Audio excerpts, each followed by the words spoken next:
70년 전 이 땅에서 일어났던 비극적인 전쟁에는 정말 많은 국가들이 와서 우리를 도와줬습니다. 그 당시에 세계 독립국 93개국 중에 무려 63개국이 우리 대한민국을 도와줬어요. 그렇다면 왜 그 국가들은 자신의 아들, 딸들을 한반도에 보냈는지, 또 여기 와서 어떻게 싸웠는지 좀 더 이해하기 쉽고 흥미롭게 설명을 해보도록 하겠습니다. 그래서 제가 오늘 이 티셔츠를 입고 나온 거죠.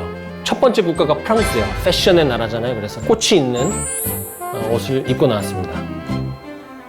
산 거야?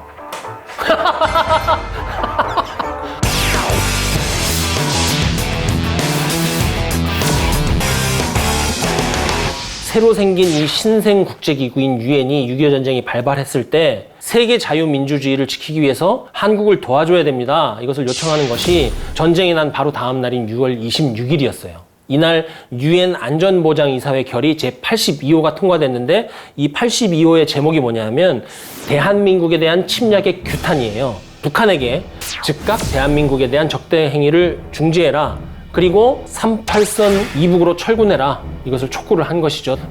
유엔으로서는 6.25 전쟁이 사실은 하나의 시험대였죠. 이 문제를 주도적으로 해결하지 못하면 창립된 지 얼마 안 됐잖아요. 신뢰성을 잃을 수 있는 거죠. 아, 저거 창립만 해놓고 뭐 국제평화 어쩌고저쩌고 하더니 아무것도 못하는구나. 이때 상황은 6월 28일에 서울이 함락이 됐고 급속도로 전황이 악화되고 있었고 미국은 일단 급한 불을 끄기 위해서 스미스 부대를 보냈지만 중과부적으로 이들도 철수를 할 수밖에 없었고 유일한 희망은 땅을 내주고 시간을 벌어서 일본과 미국 본토로부터 온 미군으로 하여금 이것을 막거나 역습하게 할 것이다. 그런데 이제 북한군의 공격 속도가 줄어들지 않아서 국제사회의 즉각적인 대응이 필요할 수밖에 없던 상황이었습니다. 그래서 유엔 안전보장이사회 회의에서 7월 7일에 한반도에서의 공산군의 침략을 저지하기 위해서 유엔군을 창설해서 대응하기로 한 겁니다. 그러면 여러분들 미국도 있고 영국, 캐나다도 있는데 왜 프랑스를 가장 먼저 소개하느냐. 여러분들 기억하기 쉬우시라고. 숫자로 따지면 의미도 있을 것 같아요.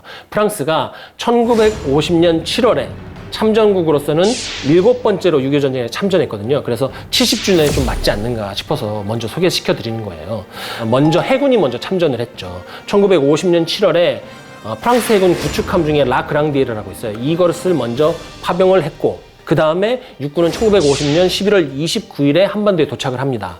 너무 늦게 온 거 아니냐 그러는데 미국이 스미스 부대라든지 아니면 후속 부대를 너무나 일찍 보냈기 때문에 우리가 그렇게 느끼는 거예요. 통상 모든 나라의 군대가 전쟁이 발발하면 6개월에서 1년 정도 소집을 하고 분류를 하고 교육훈련을 시키고 현지 적응훈련을 시킨 다음에 투입을 합니다. 그러니까 이것을 통해서 알 수 있는 것은 미군이 정말 효과적으로 빨리 개입했다는 것을 다시 한번 알 수 있는 거죠.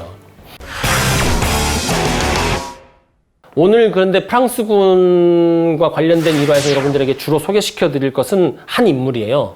라울 마르랭 베르느레 중장. 6.25 전쟁 아시는 분들도 이 사람 잘 모르실 거예요. 근데 여러분들 몽클라르 중령 하면 많이들 아실 겁니다. 라울 마르랭 베르느레의 2차 세계대전 당시 암호명이 몽클라르예요. 이 라울 마르랭 베르느레 중장에 대해서 얘기를 하자면 이 장군은 프랑스의 영웅이에요.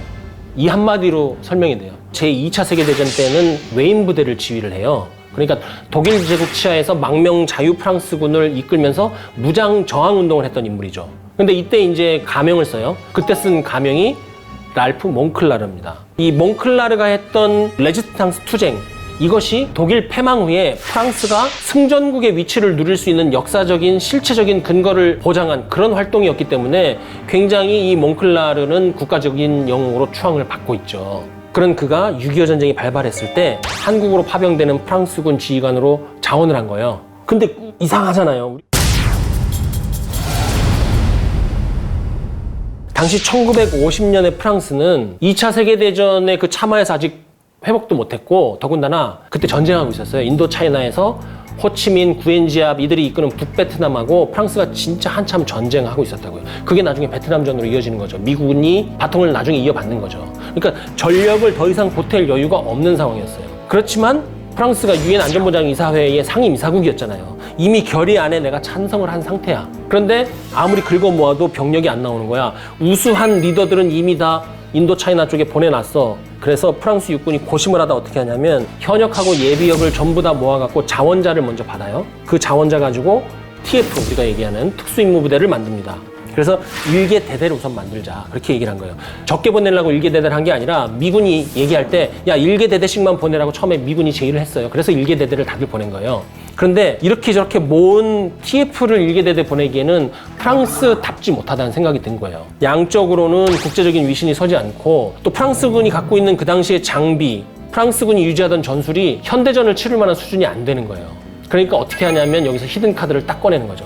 국민 영웅이자 2차 세계대전의 노련한 리더 라울 마그랭 베르느레 이 사람을 설득을 하는 거죠. 본인도 가겠다고 얘기를 했고 일개 대대를 보내기로 했으니까는 대대장으로 보내는 거죠. 그러니까 이게 국제적으로 볼 때는 프랑스로서는 프랑스가 현재 처한 어려움, 동시에 국제사회 질서를 유지하고자 하는 프랑스의 어떤 의지, 이것을 동시에 상징적으로 보여줄 수 있는 정말 최고 해법인 거예요. 그러니까 우리가 이제 한국인들이 갖고 있는 그 계급 관념 내에서 이것을 이해하기 쉽게 설명하다 보니까는 중장인데 중령으로 강등됐다고 얘기를 하지만 군단을 지휘하던 사람이 대대를 지휘한다는 그런 단순한 의미였고 사실은 프랑스군 총사령관으로 영전한 것이었죠. 우리가 통상 미국 계급 체계를 알고 있잖아요. 근데 프랑스는 직책 계급이에요. 그러니까 대대장이면 대대장 계급이 되는 거예요. 이게 이제 별 3개가 무궁화 2개가 되는 게 아니고 군단장이 대대장이 되는 거예요.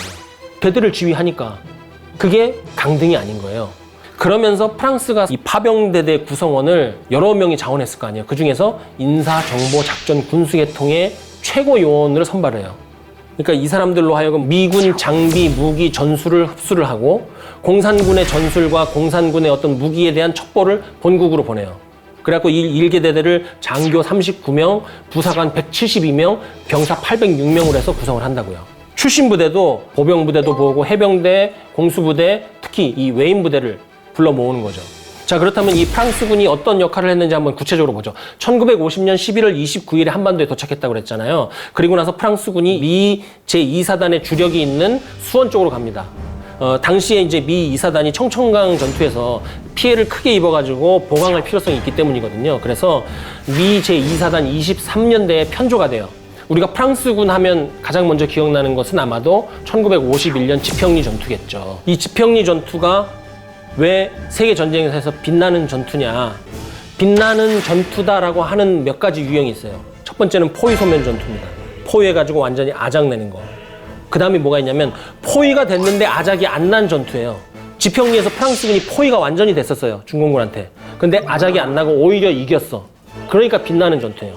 참고로 말하자면 포위가 됐는데 무사히 철수한 작전도 빛난다고 표현을 합니다. 그게 덩케르크 전투, 그 다음에 한국군 3사단의 독석동 철수작전인 거예요. 지평리 전투는 물리적인 열세, 심리적인 위축을 모두 이겨낸 거예요. 물리적으로 중공군이 5배가 많았어요. 사람이 기본적으로 이렇게 둘러싸이면 심리적으로 위축이 돼서 갖고 있는 능력이 다 발휘가 안 돼요. 그런데 중공군이 이렇게 둘러싸고 유일하게 통로가 2군데 있었는데 거기까지 딱 때려 막은 상태에서 3일 밤낮을 공격을 했거든요. 그것을 결국 막아내고 중공군이 야 이거 안 되겠다. 야 이거 사람 불러야 돼. 그래서 가버려요. 딴 데로. 막아내기만 한 게 아니라 중공군을 몰아냈단 말이죠. 그래서 이제 인류 역사상 유례가 없는 승리였다. 이렇게 얘기하기 때문에 뭐 미 육사 교범에도 나오고 우리 육사 교범에도 그게 나오는 거죠. 우리는 이 지평리 전투만 알고 있지만 그거 외에도 원주 쌍터널 전투, 단장의 능선 전투, 그리고 티본 고지 전투, 화살머리 고지 전투, 중가산 전투. 6.25 전쟁 중에서도 격전 중에 격전이라는 곳에는 대부분 프랑스 대대의 이름이 들어갑니다.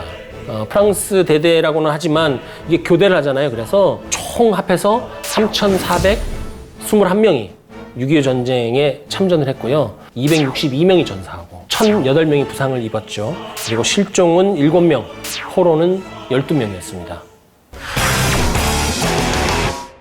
우리 프랑스군은 어떻게 기억해야 되느냐? 전쟁이 벌어졌을 때 유엔 참전에도 동의하고 전투부대도 바로 보냈고 정말 어려운 전장에서 많은 희생을 겪었음에도 불구하고 끝까지 싸워서 이겨낸 우리의 고마운 전우이고 우리의 고마운 친구들이죠. 그래서 오늘 이 컨텐츠 보고 6.25 전쟁 때 미국뿐만이 아니라 전 세계 수많은 국가들이 참전해서 우리나라를 도와줬구나. 우리의 이 평화가 그냥 지켜진 것이 아니구나 라는 것을 좀 더 입체적으로 여러분들이 알 수 있는 기회가 되셨으면 좋겠고요. 다음 주는 이거